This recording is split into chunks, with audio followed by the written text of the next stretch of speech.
한 번에 합격 해커스.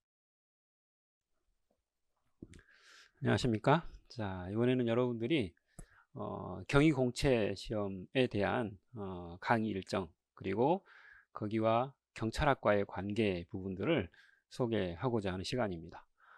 저는 경찰학을 맡고 있는 송광호입니다. 일단 이렇게 만나뵙게 돼서 반갑습니다. 여러분들이 이제 경위공채 시험을 선택하신 데는 아마 여러 가지 이유가 있으리라고 봅니다. 그런데 이 경찰 관련 시험 중에 이 경위공채 시험은 여러분이 아시다시피 난이도가 좀 있습니다. 그리고 범위도 상당히 넓습니다. 그래서 여러분들이 공부하실 때 상당히 좀 어려움을 많이 겪는 그런 시험이기도 하고, 또 그 시험 중에 경찰학이라고 하는 과목이 여러분들의 합격과 불합격을 좌우하는 그런 아주 특이한 과목으로 지금 최근에 두각이 계속되고 있습니다. 그래서 이제 그 부분에 대해서 소개를 해드리고자 합니다. 자, 그래서 일단 이 시간은 해커스에서 이제 경찰 간부를 중심으로 준비하시는 분들을 대상으로 합니다. 그러나 꼭 경찰 간부만이 아니라 하더라도 여러분들이 비교를 같이 할 거기 때문에 그런 부분들도 필요하시면 들으셔도 도움이 되리라 이렇게 예상이 됩니다. 자, 그러면 내용을 한번 살펴보도록 하겠습니다. 이번에는 이제 제일 처음에 이제 경찰학이라는 과목을 중심으로 좀 보고자 하는데, 경찰학이 그러면 어떤 특성이 있는가를 먼저 살펴보겠습니다. 일단 첫 번째는 여러분들이 보시다시피 범위가 상당히 넓습니다. 그래서 다른 시험 과목들에 비해서 상대적으로 좀 넓어요. 근데 왜 제가 넓다라고 또 말씀을 드리고 수험생도 그렇게 계속 이야기를 하는가? 거기에 이유가 좀 있습니다. 관련 법령들이 굉장히 많습니다. 물론 이제 형사법이라거나 헌법이라거나 하는 이런 과목들도 이제 관련된 조문들까지 합치면 좀 많죠. 그러나 그 과목들에 비해서 훨씬 더 이제 시험 문제가 직접적으로 출제가 되는 그 범위가 법령들이 넓다라는 겁니다. 그리고 법령만 출제되는 것이 아니라 여기 보시면 행정규칙도 같이 출제가 됩니다. 그래서 훈령이나 예교와 같은 이런 하부 규정들이 출제가 같이 되고, 또 일일이 시험 문제가 출제가 되다 보니 공부하는 데에 이 봐야 되는 분량이 늘어나는 그런 특성을 가지고 있습니다. 그리고 이제 세 번째는 여기 보면 판례가 나와 있어요. 지금 최근에는 예전에 비해서 판례 문제가 굉장히 많이 늘었습니다. 더더군다나 뒤에 또 말씀을 드리겠지만 행정직에서 출제가 되는 행정법 관련 판례들도 같이 출제가 되고 있어요. 그래서 뭐 행정직이랄지 혹은 이제 소방간부랄지 혹은 해경간부랄지 이런 비슷한 직렬에, 특히 이제 경찰 간부 똑같은 과목 안에도 시험 과목 안에도 행정법이 있죠. 그런 데 들어있는 판례 부분들도 출제가 이제 경찰로서 볼 수 있는 조문이다, 관련이 있다라고 판단이 되면 판례도 함께 출제가 되고 있는 그런 상황입니다. 그런데 그 법령이나 이 행정규칙과 같은 이런 부분들이 변화가 없으면 그나마 좀 공부하기가 편합니다. 그런데 이 법령이나 행정규칙이 많은 데다가 그 법령과 행정규칙이 자주 바뀝니다. 그래서 이 잦은 개정이나 변경 부분이 공부를 하실 때에 더더군다나 여러분들에게 어려움을 상당히 주는 그런 특성을 갖고 있는 과목입니다. 그래서 이제 범위에 관한 부분이고요. 그 다음 두 번째는 난이도 자체가 계속 어려워지고 있다는 사실입니다. 가하고도 상당히 관계가 있는데요. 법령과 행정규칙에 관련된 조문이 그대로 물론 출제되기도 합니다. 그런데 출제가 될 때 계속 조금씩 바꿉니다. 조문을 변형을 시켜가지고 출제를 하다 보니 조문을 암기를 해도 이게 실질적으로 와닿지 않으면 시험 문제가 나왔을 때 변형이 된 부분을 찾지를 못합니다. 그래서 그냥 암기만 했다고 끝나는 게 아니라는 사실이에요. 그래서 이 변형 부분이 상당히 골치 아픈 상황이 될 수 있다라는 거죠.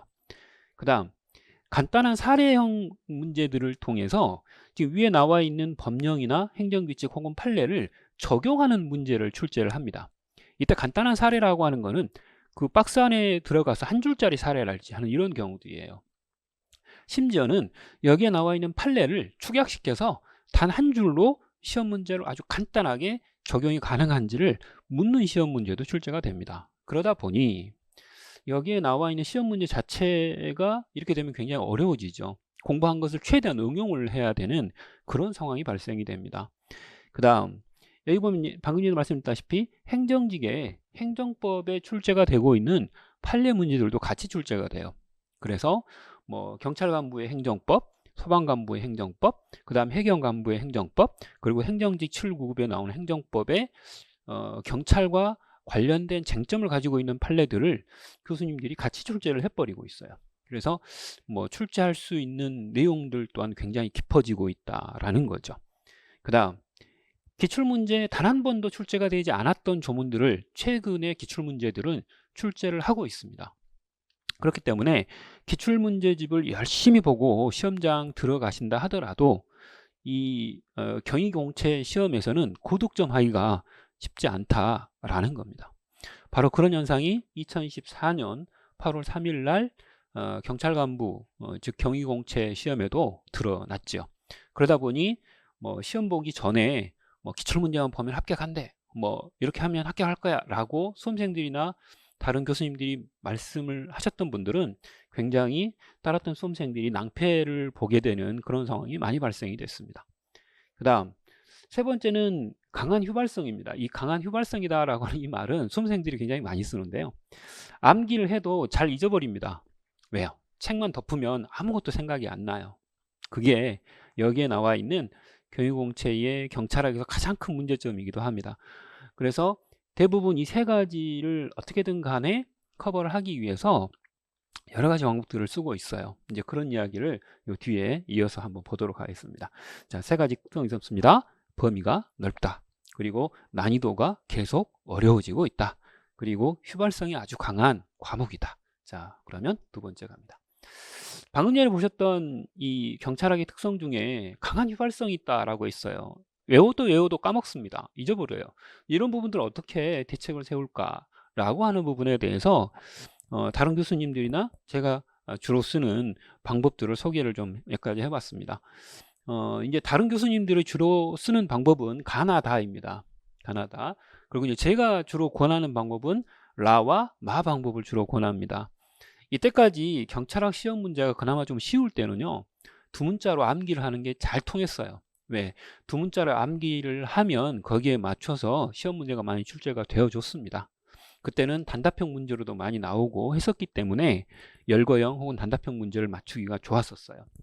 그 다음 거기서 조금 더 발전을 하니까 기출문제에 나왔던 지문들을 모아가지고 그 지문 암기를 하도록 유도를 많이 했죠. 이 지문 외우면 문제 풀 수 있어, 이렇게 가르치기도 하고 수험생들도 그렇게 많이들 일단 해왔죠. 그 다음 세 번째, 강사들이 쓴 요약집이나 암기 노트를 이용을 해서 범위를 줄인다거나 혹은 난이도를 예측한다거나 하는 이런 형태로 공부를 많이 했었습니다. 그런데 이게 몇 년 전에는 잘 통했어요. 그런데 시험 문제 난이도가 2010년도 중반을 넘어가기 시작하면서 이 세 가지 방식이 잘 먹혀들지 않고 있습니다. 왜냐하면 기출문제 틀을 벗어나고 있기 때문입니다. 그만큼 예측을 좀 더 하셔야 되는 그런 상황인 것이죠. 자, 그래서 저 같은 경우는 라와 마와 방법, 마 같은 이런 방법을 주로 구사합니다. 제가 조금 이따 말씀을 드릴 텐데, 일순환 때 제가 이제 이론 강의를 할 때 뭐 행정법이나 이 총론 부분들은 판서를 주로 합니다. 이제 전자칠판을 이렇게 쓰면 보기는 좀 설명할 수 있을지 모르지만 판서가 워낙 좀 크고 하다 보니 이게 들어가기가 좀 어려워요. 그래서 지금 저는 판서를 주로 하는데, 이 판서를 하게 되면 판서 자체를 판서 노트를 만드시라고 권해드립니다. 특히 이제 현강을 들어오신 분들, 실강 혹은 현강을 들어오시는 분들은 칠판에 판서된 것들을 사진을 찍어 가시기도 해요. 핸드폰으로. 요즘에 핸드폰, 휴대전화들이 해상도가 상당히 좋죠. 그러다 보니 이렇게 사진을 찍어 가지고 복습을 하는데 바로 이용을 하시기도 해요. 이제 인터넷 강의, 인강을 들으시는 분들은 그게 쉽지 않을 수도 있어요. 그런데 인강도 요즘에 이제 해상도가 많이 좋아졌죠. 그러다 보니 이제 이 판서된 것들을 이제 정지화면으로 캡처를 잡아가지고 공부를 하시는 분들이 꽤 있습니다. 그래서 이렇게 이제 판서 노트를 어쨌든 이렇게 화면을 입수해서 여러분들이 이제 필기를 해보신다거나 아니면 그대로 이용을 하신다거나 이래가지고 판서 노트를 휴대전화 안에 혹은 뭐 종이로 이렇게 들고 다니시면서 순간순간 복습을 하실 수 있다라는 겁니다. 그 다음 많은 이제 오답 노트예요. 이 판서는 제가 일단 해드리지만 오답 노트는 제가 하는 게 아니에요. 수험생 각자 본인이 이순환 이후부터는 이제 문제를 풀게 되는데 그 문제를 풀다 보면 맞는 문제도 있지만 좀 애매하거나 혹은 혼동을 하거나 혹은 틀린 문제들이 있어요. 그런 부분들을 정리를 하는 겁니다. 본인 스스로가. 우리는 그것을 이제 오답 노트로 만드는 거죠. 근데 저 오답 노트는 꼭 A4 용지에 글씨를 예쁘게 쓸 필요는 없어요. 왜? 저건 본인만 보는 거예요. 다른 사람한테 보여주는 것도 아니고 출판하는 것도 아닙니다. 그렇기 때문에 뭐 개발 세발 쓰더라도 본인만 알아먹으면 돼요. 그렇죠.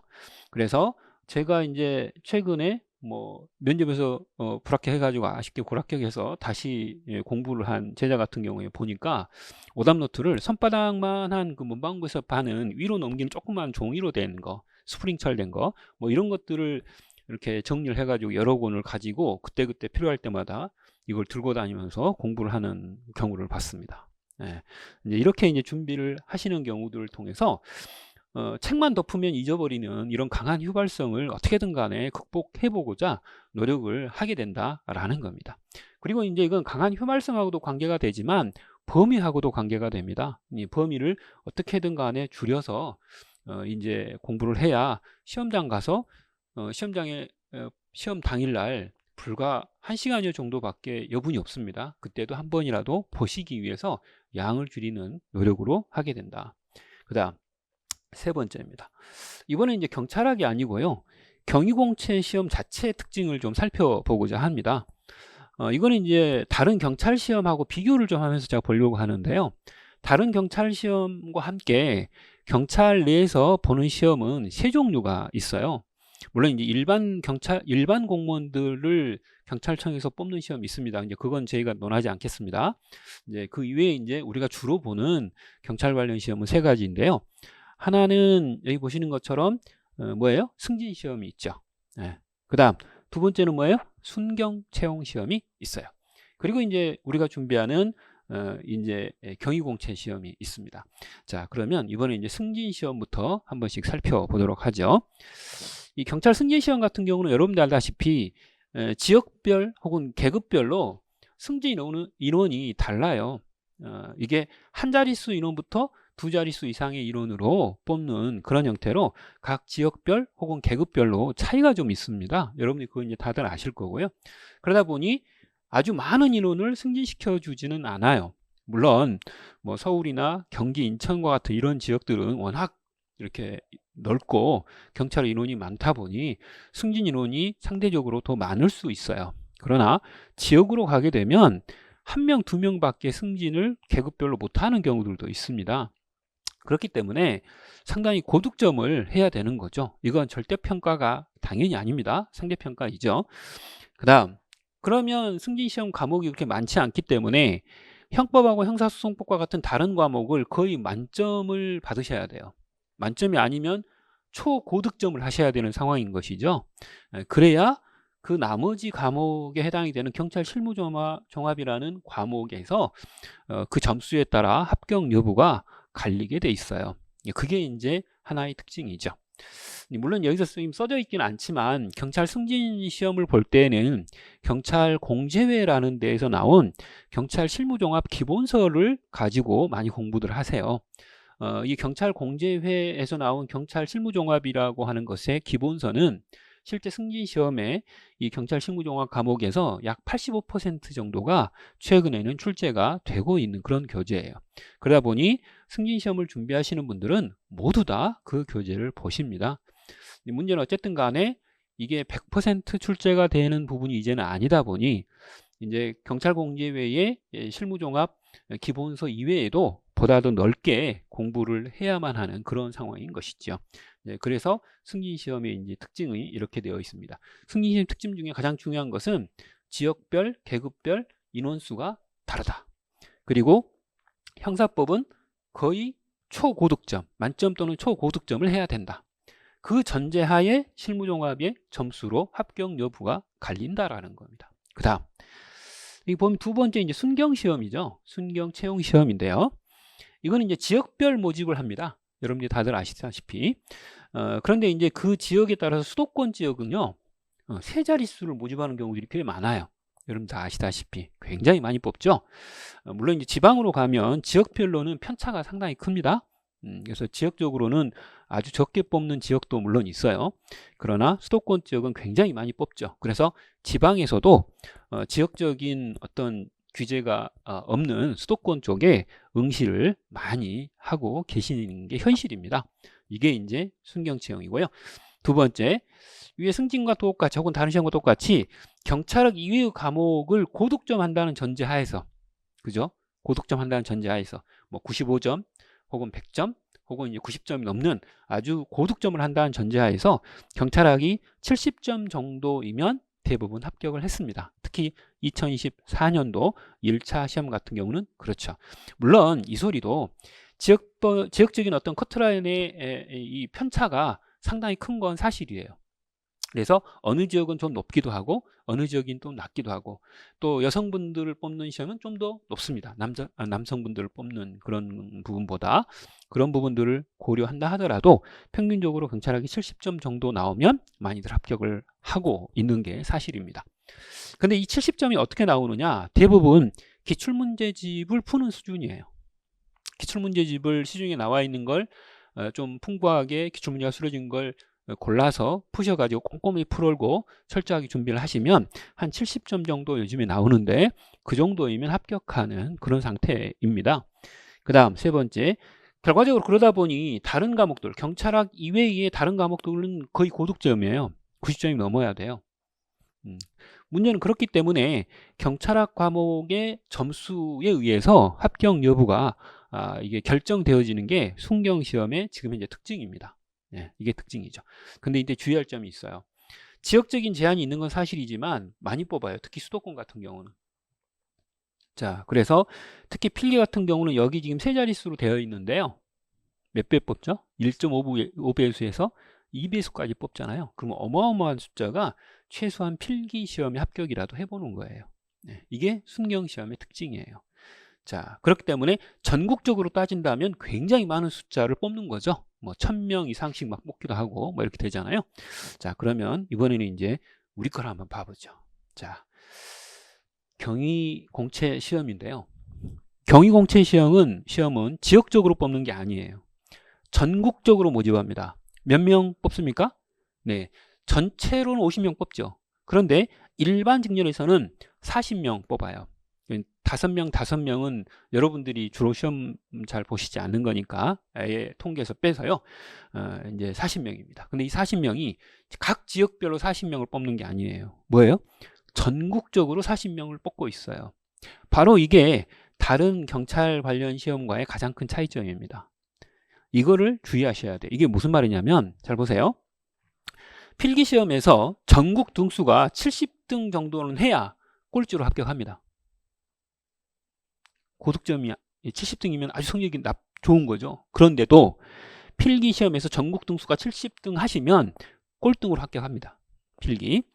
그런데 40명 뽑는다 그랬잖아요. 그렇기 때문에 이 중에서 체력하고 면접을 다 본 이후에 점수를 합산했을 때 최종 합계, 최종 성적은 전국 등수 40등 해야 꼴등으로 최종 합격합니다.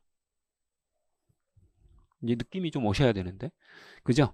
앞에 보셨던 순경 채용 시험하고는 차원이 다릅니다. 전국 등수가 40등 해야 꼴등으로 합격합니다. 그런데 제가 이제 경관부 강의를 오랫동안 해봤지만 대부분 시험 준비를 하는 수험생들의 태도는요, 어떻게 공부를 하시려고 하냐면 순경 시험 준비하듯이 공부를 하셔가지고 경위공채 시험을 합격하시려고 그래요. 그거는 무엇을 간과한 것이다? 뽑는 숫자를 간과하신 거예요. 이게 지역적으로 모집한 게 아니에요. 서울 70명 혹은 서울 40명, 부산 40명, 광주 40명, 대전 40명 이렇게 뽑는 시험이 아닙니다. 전국에서 40명 뽑는 겁니다. 1년에 몇 번? 한 번. 두 번도 아니고 한 번. 그런데 시험 준비를 하시는 분들이 뭐 순경 합격하신 분이나 아니면 주변에 이야기하시는 것처럼 기출문제만 보면 돼, 뭐 어떤 강의만 들으면 돼 이러면서 아주 여유롭게 사실은 공부를 하시려고 해요. 편하게 공부하고 고득점 하시려고 해요. 물론 수험생의 어떤 본능은 다 그렇죠. 그러나 이 시험의 특징이 그렇지 않아요. 보시다시피 정말 고득점 하지 않으면 전국에서 40등 하기가 쉽지 않다라는 거죠. 자, 그걸 여러분들이 주의하셔야 된다. 그래서 이제 과목별로 보면 형사법, 헌법, 민법, 총칙 과목을 거의 만점 가까이 맞으셔야 돼요. 최소 95점 이상 맞으셔야 됩니다. 이 과목들은. 정통 법 과목이기 때문에 여러분들이 한번 실력이 올라가면 잘 떨어지지 않죠. 그렇기 때문에 공부를 철저히 하셔가지고 이런 정통 법 과목들은 공부를 만점 맞듯이 하셔야 돼요. 그래서 실제로 합격하시는 분들을 보게 되면 지금 이 세 과목에서 전체 합쳐가지고 5개 이내 이렇게 틀리는 분들이 정말 많아요. 거의 만점 맞으신 거죠. 틀려도 한두 개입니다. 그죠? 그 다음 세 번째 범죄학이죠. 이 범죄학은 2024년 8월에 치러진 것과 2023년 8월에 치러진 시험이 조금 다른데요. 2023년 8월에 치러진 시험에서는 최소 8개는 무조건 틀리고요. 대부분의 수험생들이 10개에서 12개를 틀렸어요. 그런데 2024년 8월에 치러진 2025년도 제74기를 기준으로 하면 6개 틀리신 수험생들이 굉장히 많더라고요. 거의 반 정도 줄었어요. 10개에서 12개 틀리는 수준에서 6개 정도를 대부분 좀 공부하셨던 분들은 틀리는 것으로 많이 이 난이도가 좀 내려왔습니다. 좀 쉬워졌다 이렇게 봐야 되겠죠. 자, 그래서 이 정도 수준을 맞춰줘야 돼요. 그럼 나머지 과목이 뭐예요? 경찰학이죠. 이 경찰학 과목은 지금 여기에 나와 있는 4과목이 이 정도 점수를 나온다고 봤을 때 경찰학 과목의 점수에 의해서 당락이 좌우가 되는 그런 케이스예요. 범죄학도 거의 고정된 상태입니다. 남들이 거의 대부분 6개 맞고 6개 정도 틀리는 수준이면 다 맞아줘야 그 정도 수준에서 멈춰줘야 돼요. 더 많이 틀리시게 되면 경찰학까지 계산할 필요가 없어요. 만약에 형사법, 헌법, 민법, 총칙 과목에서 어느 한 과목이 펑크가 나가지고 몇 개를 더 틀렸다. 그런 분들은요, 미안하지만 경찰학 과목 점수를 따질 필요가 없어요. 왜? 그건 무조건 떨어져요.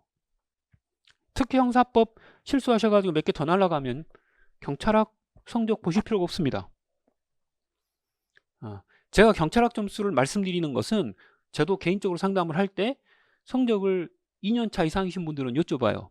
형사법, 헌법, 민법 몇 점 맞으셨어요? 물어봅니다. 근데 이 부분이 상당히 고득점 맞았다. 그러면 경찰학의 점수가 의미가 있어요. 그런데 형사법, 헌법, 민법, 총칙의 점수가 널뛰기 튀듯이 점수가 상위권으로 고르지 않는다. 그런 경찰학 점수 별로 의미가 없습니다. 그분 무조건 떨어지는 분이에요. 그래서 여러분들이 이 부분을 정말 조심하셔야 돼요. 그 경찰학 점수에 의해서 70등 할래, 40등 할래가 정해집니다. 이 등수 바깥으로 넘어간다? 의미가 없습니다. 그건 다 떨어진 건 떨어진 겁니다. 그래서 경위공채 시험의 특징은 전국적으로 뽑고 1년에 한 번 뽑고 그리고 몇 명만 합격한다? 필기 70등. 그리고 최종 40등 해야, 전국적으로 40등 해야 마지막 꼴등으로 합격한다 라는 겁니다. 그걸 여러분들이 꼭 인지하셔야 됩니다 라는 거죠. 자, 그러면 네 번째, 이제 이 해커스 경찰 간부 학원의 전체 순환 과정인데요. 아마 이거는 뭐 직원분이 설명하시는 어떤 커리큘럼 설명에도 일반적으로 좀 들어있을 거지만 여기서는 이제 제 설명을 같이 해보겠습니다. 1순환, 2순환, 3순환 이렇게 구성이 돼 있어요.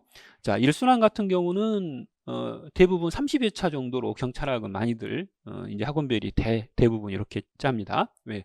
앞에 말씀드렸죠? 범위가 넓고 또 깊게 나오다 보니 이걸 호락호락하게 가르쳤다가는 점수가 안 나와요. 그래서 좀 회차를 여러 개 주죠. 그리고 이제 이론 강의이기 때문에 기본서를 대부분 사용하십니다. 사용하시고 그 다음 순환 중에나 순환 후에는 복습 차원에서 기출문제를 푸시는 게 좋아요. 저 같은 경우도 기출문제집이 상당히 기출문제 수록량이 굉장히 많습니다. 그걸 이제 8월 17일 날 올해 이제 2024년도는 순경시험을 2차 시험 보죠.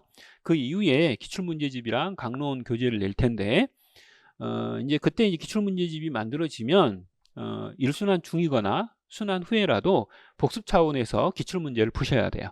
물론 이제 시간이 되시는 분들은 그 진도에 맞춰서 기출문제를 다 푸시면 물론 좋죠. 그러나 그렇게 풀지 못한다. 시간이 나는 별로 없어. 복습하다 보니까 문제 푸는 것까지는 시간이 좀 안 돼. 이런 분들은 각 파트마다 홀수본만 푸신다거나 혹은 짝수본만 푸신다거나 그래도 시간이 안 돼. 그러면 서너 문제 중에 한 문제 정도만 푸셔도 복습 효과는 있게 됩니다. 그렇기 때문에 그렇게라도 문제를 1순환 중에 혹은 1순환이 끝난 뒤에라도 풀어달라 이렇게 부탁을 제가 드리고요. 그 다음 강의는 제가 2순환 할 때 어떻게 한다 그랬죠? 저는 판서로 강의를 합니다 이렇게 말씀을 드렸어요. 그러나 교수님에 따라서는 뭐 교재하고 전자칠판이나 PPT를 이용해서 강의를 하시는 분들도 있을 수 있습니다. 근데 이제 저는 이제 주로 판서로 진행을 하고 그 판서를 현강 혹은 실강을 들어오시는 분들은 어떻게 한다 그랬죠? 네, 쉬는 시간에 사진을 찍어요. 그러거나 그걸 가지고 복습하면서 판서 노트를 개인적으로 만드셔도 돼요. 그리고 인강을 하시는 분들도 캡처를 잡으시는 게 좋아요. 이래가지고 꼭 이게 판서 노트를 못 만든다, 나는 글씨를 못 써, 뭐 이런 분들은 그냥 그대로 이용을 하시는 것도 아마 하나의 요령이 될 수 있을 겁니다. 그 다음 2순환은 한 20회차 정도로 가는데요. 여기는 이제 기출문제로 강의를 하거나 1순환에 대한 심화 강의를 여안에 구성을 합니다. 물론 이제 저 같은 경우는 기출문제를 진도별로 모의고사를 풀게끔 진행을 해요.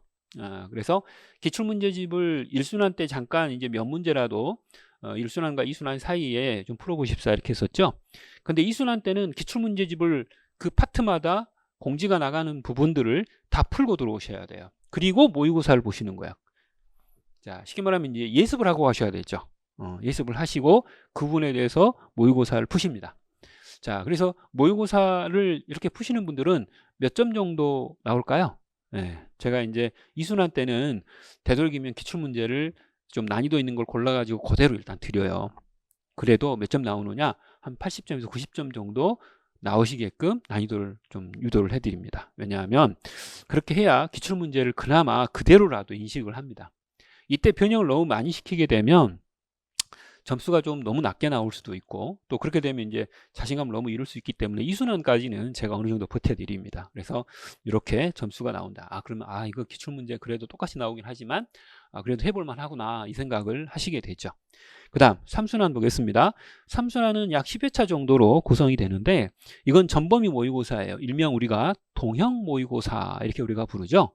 자, 그래서 이렇게 전범위 모의고사는 말 그대로 매회 전범위로 모의고사가 이제 구성이 됩니다. 근데 이 부분에 대해서는 제가 이제 2순환 때 어느 정도 점수를 맞는지 혹은 그때 당시에 수험생들의 어떤 공부 수준을 놓고 3순환을 제가 일단 조절을 합니다. 그런데 제가 2023년도 3순환 강의할 때는 굉장히 어렵게 냈었어요. 뭐 한 60점, 70점 나오는 것도 참 잘한 것이다 이럴 정도로. 그런데 2024년도 8월 시험 대비를 위해서는 좀 더 쉽게 냈습니다. 그래서 대부분의 분들이 한 80점 이쪽 저쪽 나올 수 있을 정도로 그래도 이거 좀 푸니까 좀 할만하네 이 정도는 해드렸어요. 자, 그런데 실제로 시험 문제 자체가 이 3순환에 들어있는 전범위 모의고사보다는 조금 더 어렵거나 혹은 그 수준 비슷하게 출제가 됐죠. 그래서 이렇게 되어 있습니다. 그래서 구성은 이렇게 3순환 형태로 간다. 근데 이때 주의할 점이 있어요. 앞에서도 말씀드렸죠. 2순환에 들어가서 이 기출문제를 진모 형태로 풀 때부터 뭐가 나와야 된다? 오답 노트를 만드셔야 돼요. 여기서부터 틀린 부분들은 이제 정리를 해 나가셔야 됩니다. 그리고 또 하나 주의할 점이 있습니다. 1순환 때는 기본서 중심으로 공부를 하는 겁니다. 그런데 2순환 때는요, 뭘 먼저 보느냐?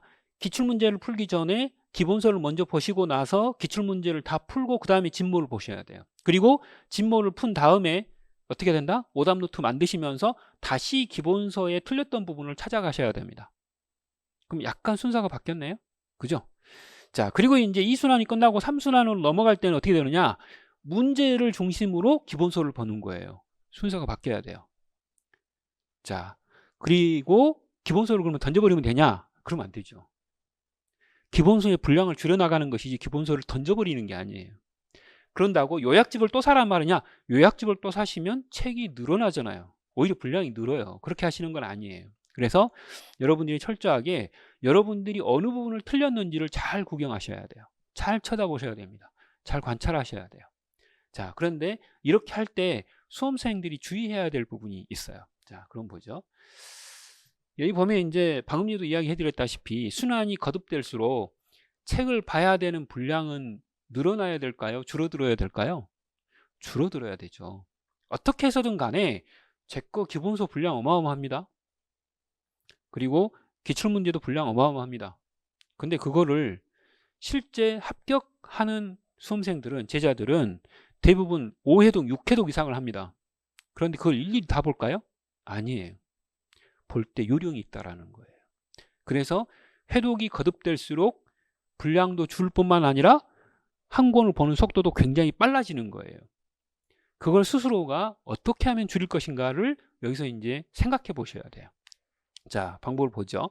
자, 일단 1순환 때입니다. 30회차 그랬죠? 기본서로 강의한다 그랬어요. 근데 이때 뭐 만들라 그랬습니까? 판서 노트를 만드시라 그랬어요. 물론 하다못해 사진이라고 찍으셔야 된다고 그랬어요. 그래서 이 경찰에 있어서의 이 휘발성, 모든 과목 다 마찬가지지만 특히 경찰은 심하다 그랬죠. 휘발성이 심하기 때문에 그 부분에 대한 대책이기도 하고 단거나 혹은 분량을 줄이는 부분에 대한 대책이기도 해요. 그게 이제 판서 노트입니다. 그 다음 제가 강의를 할 때는 교재가 워낙 두껍고 분량이 많기 때문에 교재를 설명할 때 뭐라고 말하고 합니다. 뭐라고 말하냐? 각각의 이 테마 번호에 따라서 테마 번호가 있습니다. 페이지 제가 잘 사용 안 합니다. 테마 번호에 따라서 별표를 사용합니다. 별표 3개입니다. 별표 2개입니다. 별표 1입니다. 이 부분은 참고만 하면 됩니다. 그리고 어떨 때는 그냥 지나갑니다. 이렇게 말합니다. 그러면 어느 부분이 시험 문제가 많이 나온다는 뜻이에요? 별표 3개짜리 시험 문제가 많이 나온다는 뜻이죠. 그리고 참고이거나 그냥 지나갑니다 하는 시험 문제가 많이 나온가요? 아니죠, 당연히. 그러면 제일 처음에는 일순환 할 때는 별표가 3개이든 참고이든 지나가던 부분이든 다 보셔야 돼요. 그런데 2회독 할 때는 어떻게 봐야 돼요? 그냥 지나가는 부분은 그냥 지나가세요. 그리고 참고 이상 보세요. 그 다음 3회독 할 때는 별표가 1, 2개 이상인 걸 보세요. 4회독 할 때는 3개이거나 내가 틀렸던 부분만 보시는 거예요. 점점 줄어들어야 돼요. 자, 그 다음 출제 유형도 말씀을 드립니다. 이 부분은 어떻게 출제가 됩니다 라고 말씀드려요. 그리고 여기에 써놓지 않았지만 제 교재의 특징이 있어요. 제 교재에는요, 기본서에는 잘 들여다보시면 기출 표시가 굉장히 자세하게 되어 있습니다. 그리고 난이도가 있는 기출 설문들은 그 해당 설문 밑에, 지문 밑에다가 표시를 일일이 다 넣어놨어요. 그래서 이런 설문이 출제가 됐는데 이 부분이 틀렸습니다 라고 지적이 되어 있습니다. 그렇기 때문에 아무리 공부를 못하는 분, 공부하는 요령이 없는 분이 본다 하더라도 기출문제가 많이 있는 부분들은 중요한 부분이에요. 그 부분을 중심으로 보시는 거예요. 근데 기출문제가 20몇 년 동안 전혀 표시가 안 됐다. 예전부터 있었던 전문인데 그건 잘 안 나온다는 뜻이죠. 출제 빈도가 낮거나 이런 게 되면. 그런 부분들을 여러분들이 보시면서 난이도 혹은 중요도 혹은 출제 빈도 이런 부분들 정말 자세하게 생각하셔야 돼요. 그리고 범위를 줄이셔야 돼요. 그게 자동적으로 돼야 됩니다. 될 수밖에 없습니다. 제 교재가 그렇게 되어 있습니다. 그냥 분량만 보시지 마시고 안에 내용을 보시라는 거예요. 일일이 표시가 될 겁니다. 그 다음 1순환 때는 이루어질 때는 전체 강의나 교재를 전부 다 복습하셔야 돼요. 왜 그러느냐? 이유가 있어요.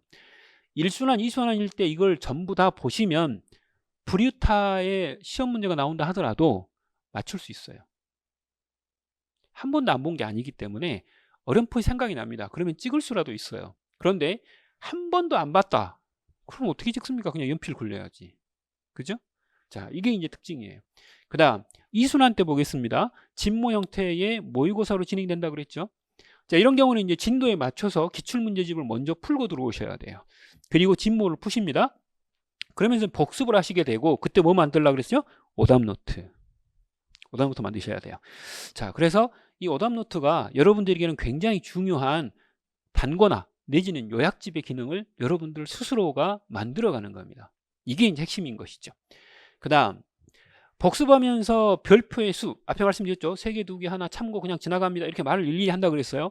별표의 수나 혹은 틀린 부분을 중심으로 해서 과목의 분량을 줄여나가는 겁니다. 그죠? 별표가 많은 것일수록 중요하다 그랬어요. 그리고 기출문제가 많은 것일수록 중요한 부분이에요. 자, 그래서 그런 부분들을 중심으로 보시는 거고, 그 다음 네 번째, 회독을 거듭할수록 분량은 줄어들고 속도는 빨라져야 됩니다. 그렇기 때문에 그 벽돌 같은 어마어마한 분량이지만 합격하신 분들이 80점, 90점 이상 고득점을 하시면서 이게 회독수가 5, 6회독이 넘는 정도로 아주 많은 회독을 하는 이유는 바로 그런 거예요. 그냥 두께만 보고 두께 많으니까 안 봐. 이게 이렇게 해가지고는 경찰학 점수 맞기가 아마 현실적으로 거의 불가능할 겁니다. 자, 이런 노력들이 필요하다. 그 다음 세 번째, 3순환. 이건 전번이 모의고사라 그랬죠. 이때는 공부 방법이 바뀐다 그랬어요. 1순환 때는 철저하게 기본서 중심이에요. 2순환 때는 기본서하고 기출문제집을 병행하시는 기간이에요. 3순환 때는 이때는 문제를 중심으로 기본서를 잠깐씩 확인하는 수준으로 보는 단계예요. 틀린 부분을 확인하고 또 애매한 부분을 확인하는 차원에서 기본서를 찾아보는 거지 기본서를 중심으로 전모를 푸는 게 아닙니다. 그래서 기본서의 분량이 서서히 줄어들고 그리고 회독수도 빨라지고 그리고 문제는 오답노트로 마무리가 되고 그리고 그 오답노트를 계속 가지고 다니면서 영어 단어장 암기하듯이 암기를 해서 마지막 마무리를 하셔야 돼요. 이런 순서대로 쭉 가시면 과목은 당연히 분량이 줍니다. 근데 이거는 경찰학만의 분량 줄이는 방법일까요? 아니에요. 이거는 경찰학 이외의 과목에도 거의 대부분 통용이 가능합니다. 그 다음 회독수에 따라서 분량을 줄이기 위해 수험생이 가져야 될 자세가 있어요. 지금 여기다 세 가지를 제가 지적을 했는데요. 첫 번째, 오답노트는 나만 보는 노트입니다. 앞에 말씀드렸죠? 글씨를 예쁘게 쓸 필요가 없어요. 왜? 나만 보는데 개발 세발 쓰든 무슨 컴퓨터처럼 아주 정확하게 잘 쓰든 그건 알아서 할 이야기예요. 어떻게든 간에 손에 들고 다니면서 그걸 계속 볼 수 있게끔 만드셔야 돼요. 그게 오답노트의 내용이고 그 오답노트에는 정확하게 어디가 틀려서 이게 틀린 설문이고 어느 부분이 핵심인지를 정확하게 지적해야 돼요. 그게 포인트입니다. 틀린 설문이 나오게 되고 그게 틀린 이유가 뭔지를 근거와 포인트를 지적하고 그리고 맨 마지막에는 이걸 몇 번 봤는지 정오 표시를 하고 그리고 그 마지막에는 이걸 계속 봐야 되는지 안 봐야 되는지를 매번 표시하셔야 돼요. 그런데 그렇게 할 때 아주 중요한 자세가 하나 있어요. 2번입니다. 뭐죠? 수험생 본인이 무엇을 알고 있고 무엇을 모르는지를 정확하게 알고 있어야 돼요. 자신이 아는 것도 몰라 모르는 건 더 몰라 이렇게 되면 분량 줄어들어요? 안 줄어들어요. 어느 정도의 난이도가 나왔을 때 내가 문제를 풀 수 있다는 것을 알아요? 그럼 본인 스스로도 몰라요. 그럼 어떻게 분량을 줄입니까? 그래서 수험생들이 이렇게 모르는 상황이기 때문에 뭘 선택해요? 어디 요약집 좋다더라 그러면 요약집 또 사고 어디 기출문제집 좋다 그러면 기출문제집을 몇 권씩 사고 이렇게 되는 겁니다. 그렇게 하시면 절대 합격을 못합니다.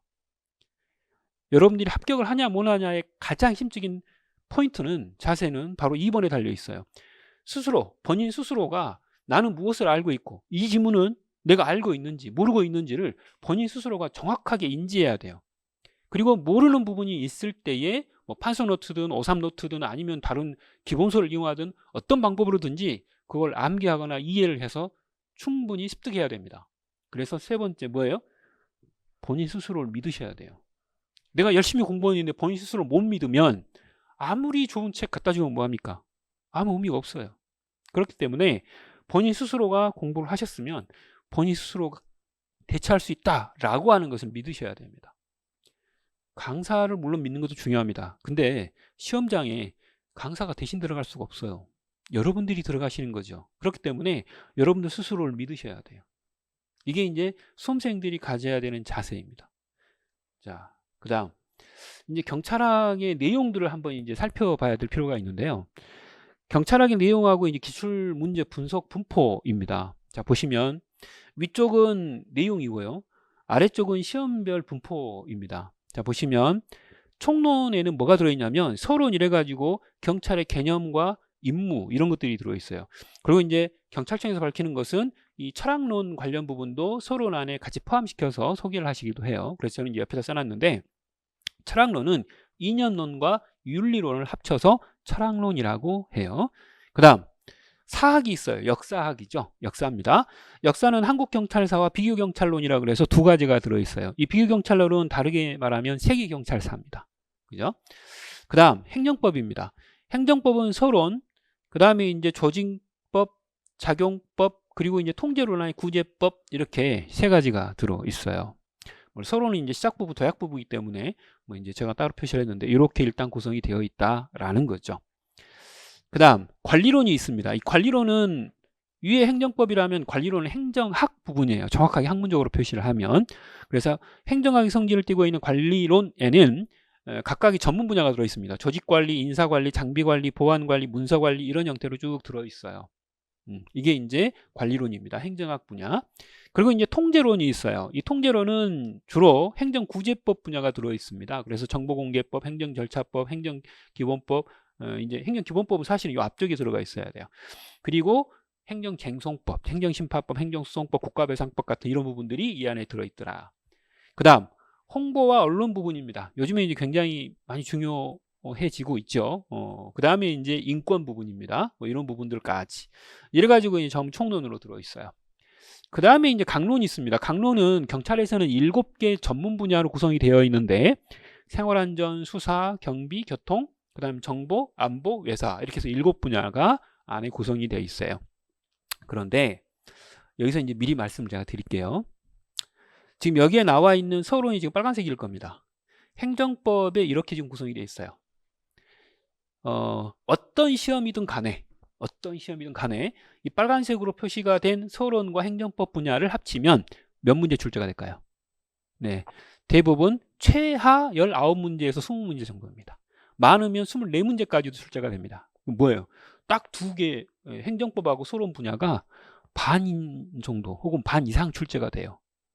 그럼 공부 어떻게 하실래요? 당연히 여기 열심히 하셔야 되죠. 그죠? 당연히 열심히 하셔야 돼요. 방법이 없어요. 그죠? 그리고 대부분 저 같은 경우도 어디에다가 3분의 2 이상의 시간을 소요하냐면 행정법에 3분의 2 정도의 시간을 할애합니다. 전체 30강 중에 20강은 이 행정법에다가 집어넣어요. 나머지는 어떻게 하는데? 나머지는 암기예요. 솔직히 말씀드립니다. 암기입니다. 열심히 암기하셔야 돼요. 뭐 뚜렷한 방법이 없어요. 어떻게 할 수 있는 방법이 없습니다. 제가 공부해도 암기하고 여러분들이 공부해도 암기하셔야 되는 분야들이에요. 그래서 이 2가지 분야는 여러분들이 암기를 했다가는 점수 맞기가 조금 어려우실 겁니다. 그냥 암기하시면 안 됩니다. 그래서 이렇게 일단 구성이 된다. 자, 그런데 또 하나의 문제가 생겼어요.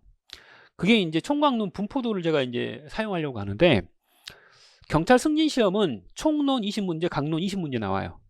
반반이죠? 그러면 승진 준비하시는 분 어떻게 할까요? 총론도 열심히 하셔야 되고 강론도 당연히 열심히 하셔야 되겠죠. 반반 나오는데 어디 던져버린다거나 이러면 안 되죠. 그 다음 순경시험 보겠습니다. 순경시험은 2024년 1차를 기준으로 했을 때 총론 28문제, 강론 12문제 나왔어요. 12문제면 거의 3분의 1 가까이 나오네. 그죠? 그래서 홀라당 어디 빼먹기는 좀 어려워요. 그런데 이 순경 강론의 12문제 중에 반이 나오는 데가 하나 있어요. 절반 가까이 나오는데 어디죠? 생활안전이에요. 생활안전에서 12문제 중에 6문제 이상이 나왔어요. 실제로. 그래서 수험생들이 어떻게 공부하느냐? 총론은 일단 다 하고요. 생활안전까지는 열심히 해. 그 나머지 수사 밑에 외사까지는 안 해. 거의 포기하다시피 뭐 교수님들이 쓴 경찰학 책 중에 강론은 그렇지 않아도 얇은데 그 얇은 것 중에 또 찍어요. 그렇게 공부를 해요. 그렇게 해가지고 시험장 들어갑니다. 왜? 총론이 너무 비중이 있다 보니 총론까지 열심히 하고 그 다음에 생활안전까지는 하는데 그 다음에 잘 안 와요. 그럼 어떻게 되죠? 나머지 반타작은 날리는 거죠. 한 6문제 가까이는 거의 포기 상태의 시험을 가요. 그럼 점수가 잘 나올까요? 당연히 안 나오죠. 최소 6문제 중에 거의 반 이상을 틀려요. 그래서 12문제 중에 4, 5개를 틀리게 됩니다. 그럼 몇 점 되죠? 87.5 나오죠. 그런데 총론 다 맞아요? 다 못 맞죠. 다 못 맞아요.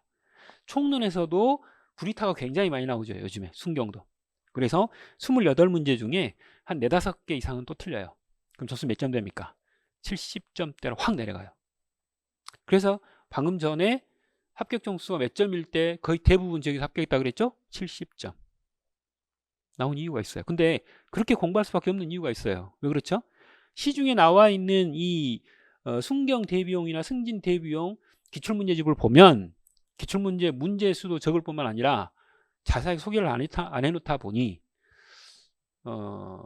기출문제집 가지고 실제 기출문제 실제 이제 치루어지는 기출문제를 커버하기가 어려워요.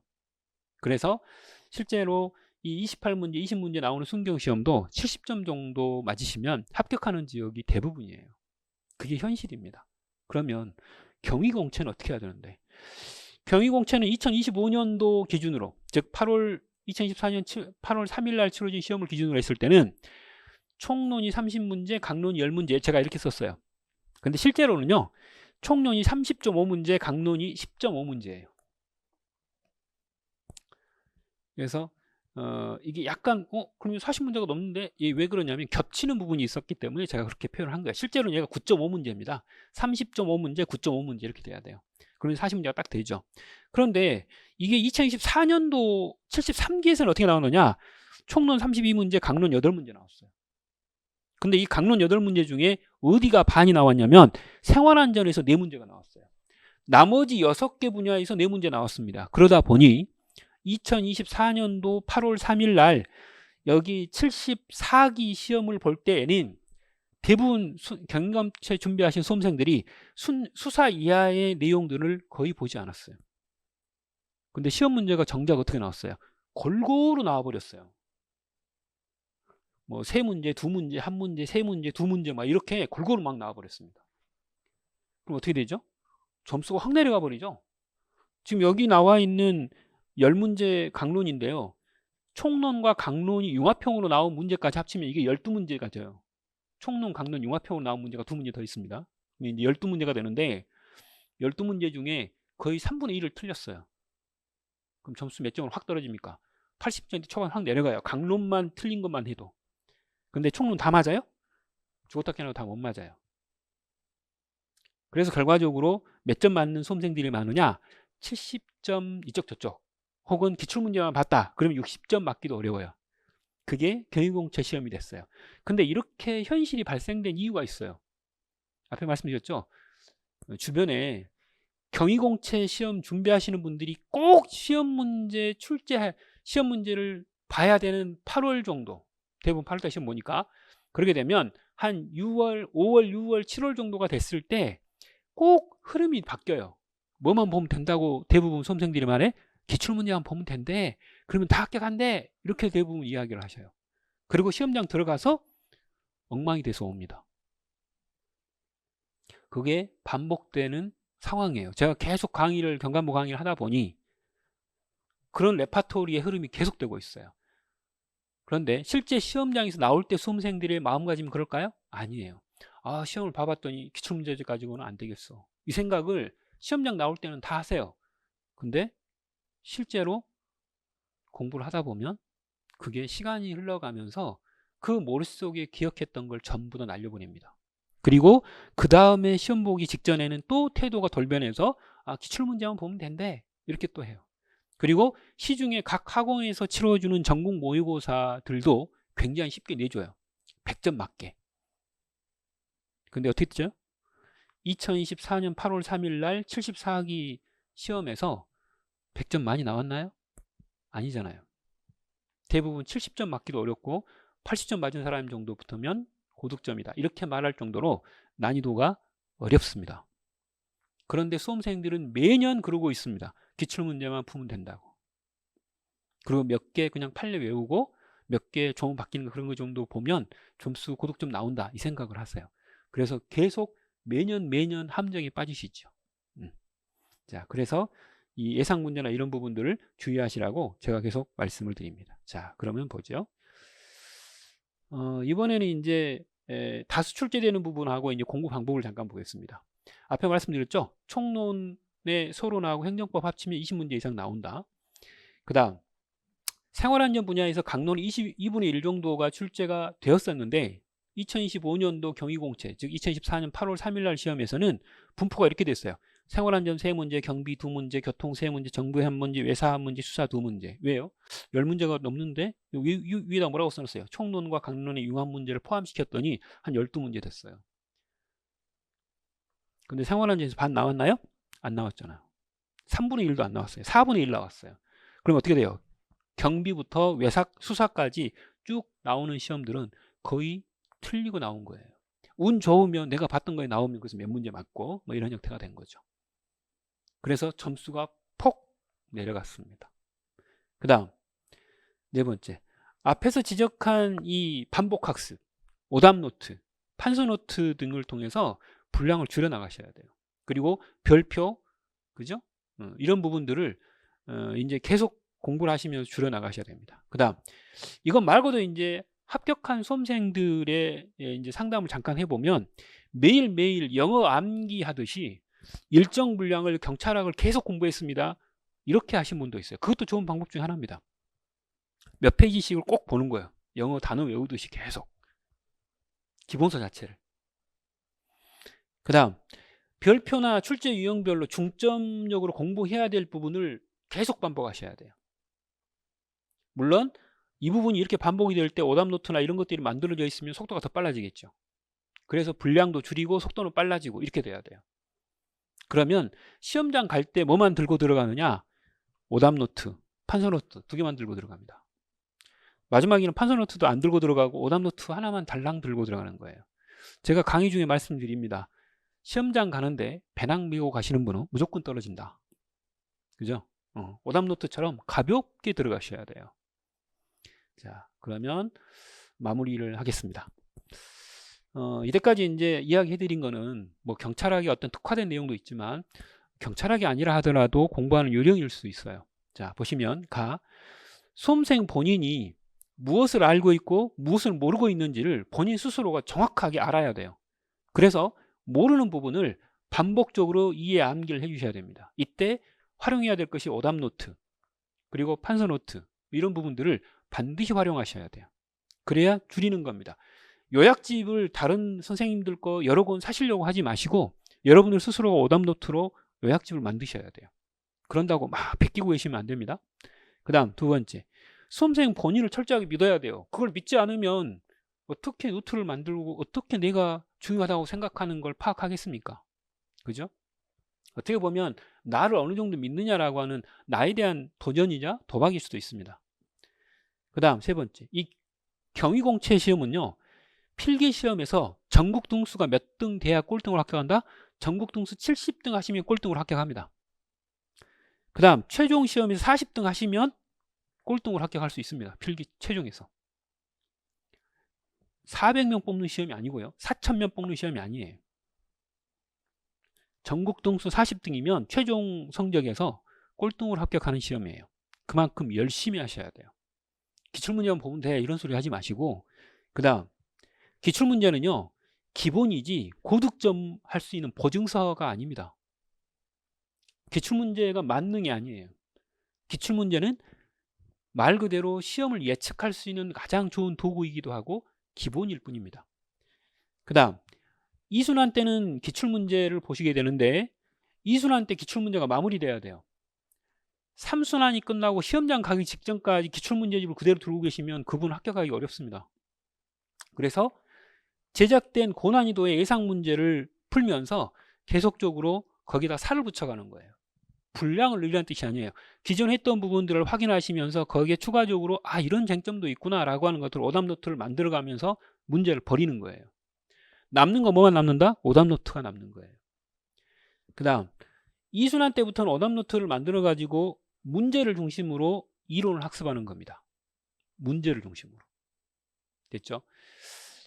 앞에서 말씀드렸다시피 1순환 때는 이론서 중심이에요.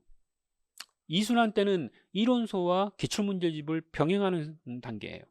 3순환이 되면서부터는 문제를 중심으로 기본서에 해당된 부분을 찾아서 복습하는 단계예요.